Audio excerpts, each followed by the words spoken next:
Good morning, Sisi Love. Ayan, ipapakita ko nga sa inyo ang ginawa kong sako para hindi pumapasok ang tubig pag naaanggihan galing sa bubong ng kapitbahay. Ayan o, basang-basa. Ayan nga ang ganap namin pag may ulan.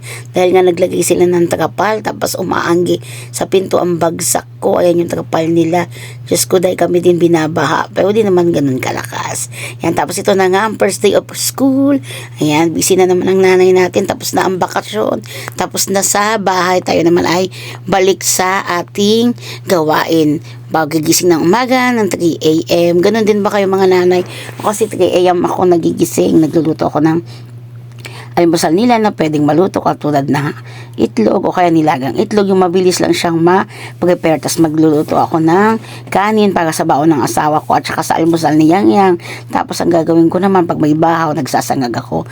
Yan. Tapos habang naliligo siya, tinimplahan ko na muna siya ng gatas para mainitan ang kanyang sikmura o ang kanyang tiyan. Tapos maliligo na siya. Tapos ayan, first day of class nga, tuwang-tuwa siya. Nag-excited siya kasi grade 3 na siya. Ngayon na ang simula ng iba-iba na ang teacher niya sa bawat subject. Kasi nung kinder siya hanggang grade 2, isang teacher lang po ang sa kanila, ang kanilang advisor. Ngayong grade 3 is papasok na siya sa iba-ibang teacher. So kung ilan ang subject niya, yun din ang teacher niya. Kaso lang ngayon ang hawak ng kanyang advisor is 3 subjects. So, yun. Sa 10 subject, bali may ilang teacher pa ang iba-ibang papasok sa klase niya. Sabi niya na-excite daw siya kasi iba-iba na ang papasok sa bawat oras na bawat subject. Kasi dati po advisor lang, buong araw, buong half day si teacher lang nila. Ngayon sabi ko, katulad ka na ni ate mo na ang subject ay iba-iba ang papasok. Sabi niya, excited daw siya. Ayan, tapos kakatapos niya nga lang maligo. Siya na nagbigay sa sarili niya, inayos ko lang kasi marunong naman na siya.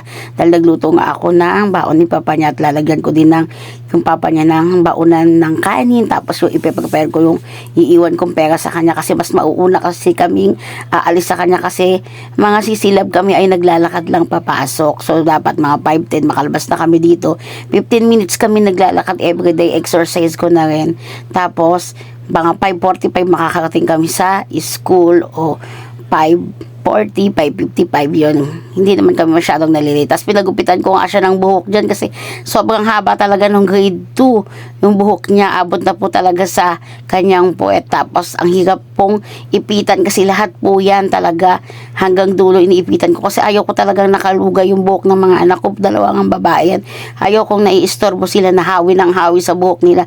Kaya bumili din ako sa Shopee ng maraming ipit. 2 lagayan yan. Yan yung nakikita yung hawak ni Kia na lagayan. 2 yan. Hinihiwalay ko yung maliliit na ipit sa malalaking ipit. Kasi lalagyan ko pa yan ng malaking ipit. Ayan yung ano lang yan, pang-alali lang sa buhok para hindi natatanggal. Ayan nga yung pinakailaman niyang bangs. O, di ba? Kasi gusto niya ng 80s, 90s mga nakabangs yung mga bata. Kaya ginupit niya po talaga yan. Pinaayos ko lang. Tapos yung nagupit ng buhok niya yung ninang niya. Ayan.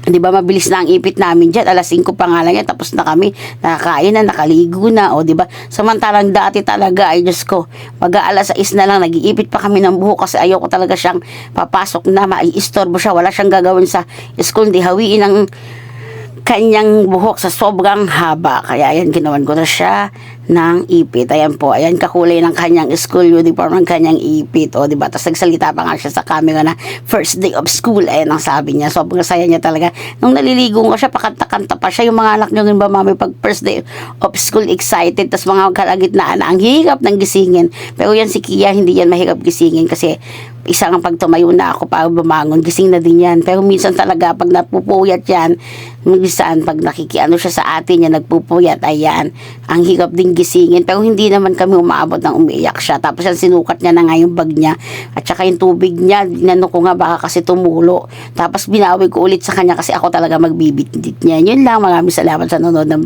vlog ko. God bless at happy first day of class. Ingat tayo, mwah mwah.